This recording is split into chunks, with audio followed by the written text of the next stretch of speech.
Praise the lord. హల్లెలూయా. దేవుని నామానికి స్తోత్రాలు. మీ అందరికీ నా వందనాలు తెలియజేస్తున్నాను. ఈ దినం కొరకు దేవుడు సిద్ధపరిచినటువంటి మాటలు, ప్రియ సహోదరి సహోదరుడా,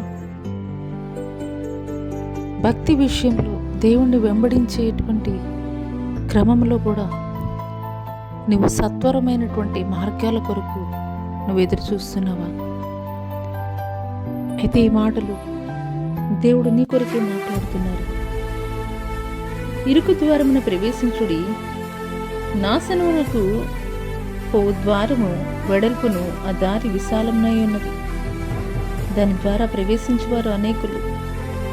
జీవమునకు పోవు ద్వారము ఇరుకును, ఆ దారి సంకుచితమునై ఉన్నది, దాని కనుగొని వారు కొందరే. ఈ మాటలు వింటున్నటువంటి ప్రియనేస్తమా, నేటి సమాజంలో మనం చూస్తున్నట్లయితే ప్రతి పని విషయంలో కూడాను షార్ట్ కట్ వేసే ఎక్కువ ఉన్నాయి.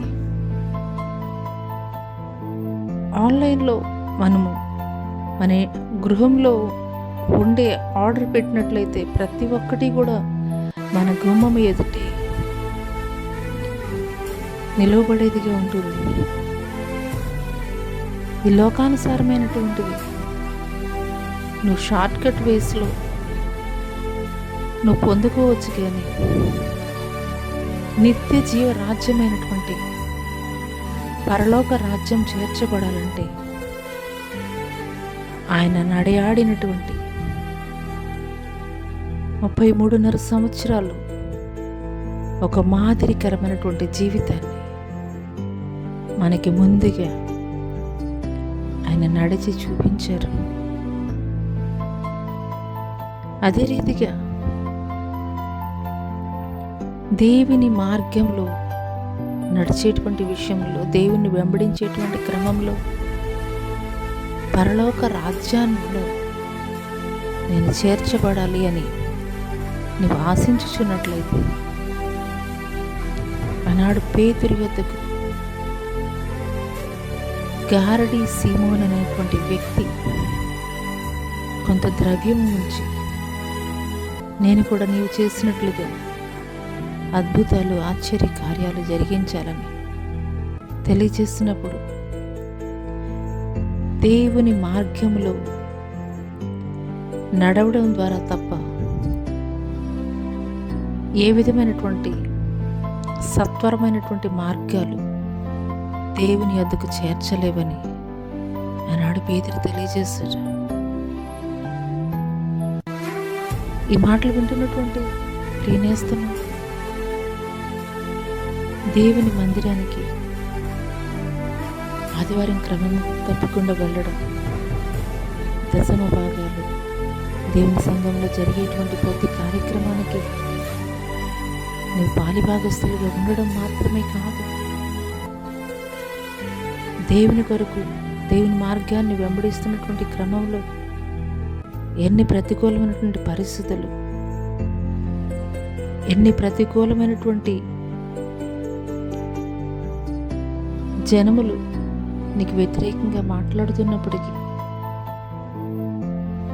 అది శ్రమైన, కష్టమైన, నిందైన, అవమానమైన, ఆనాడు అపోస్తలుడైనటువంటి పౌలు గారు ఎన్నో భయంకరమైనటువంటి శ్రమలు పొందారు. అయినప్పటికీ కూడా సత్యమైనటువంటి మార్గాన్ని ఆయన విడిచిపెట్టలేదు. యేసుక్రీస్తు వారు తెలియజేస్తున్నారు, నేను ఈ మార్గము, సత్యము, నా ద్వారా తప్ప ఎవరిని కూడా తండ్రి యొద్దకు చేరలేరు. దేవుని యొద్దకు చేర్చబడాలేనంటే సంకుచితమైనటువంటి, ఇరుకైనటువంటి, అది శ్రమైన, నిందైన, అవమానమైన ఇలాంటి పరిస్థితులు నీ జీవితంలో ఎదురైనప్పటికీ కూడా ఇరుకు ద్వారమున ప్రవేశించినప్పుడు అది జీవమునకు మార్గముగా దేవుడు ఉంచాడు. విశాలమైనటువంటి మార్గం, అది దహించు అగ్ని, నరకాగ్ని గుండానికి అది నిన్ను నడిపించేదిగా ఉన్నది. ఈ మాటలు దేవుడు నా కొరకే మాట్లాడుతున్నారని నువ్వు విశ్వసించగలిగినట్లయితే, ఆనాడు గారడీ చేసేటువంటి సీమోను చేసిన రీతిగా, సీమోను మాట్లాడినటువంటి రీతిగా నీ యొక్క ఆలోచనలు ఉండకూడదని దేవుడు తెలియజేస్తున్నాడు. దేవుని యొక్క నిత్య జీవ మార్గంలో చేర్చబడాలంటే నిశ్చయముగా ఆనాటి ఇజ్రాయేలీలు ఏ రీతిగా అరణ్య మార్గమున వారి ప్రయాణం కొనసాగించారు, అదే రీతిగా నీ యొక్క జీవన ప్రయాణం కూడా సంకుచితమైనటువంటి ఇరుకైనటువంటి మార్గంలో, సత్యమైనటువంటి మార్గంలో నీవు నడిచినప్పుడు మాత్రమే ఆయన ఉండేటువంటి పరలోక పట్టణంలో దేవుడు మనల్ని యోగ్యులుగా నిలబెట్టేటువంటి వాడిగా ఉన్నాడు. అటి కృప దేవునికి దయచేయనుగాక.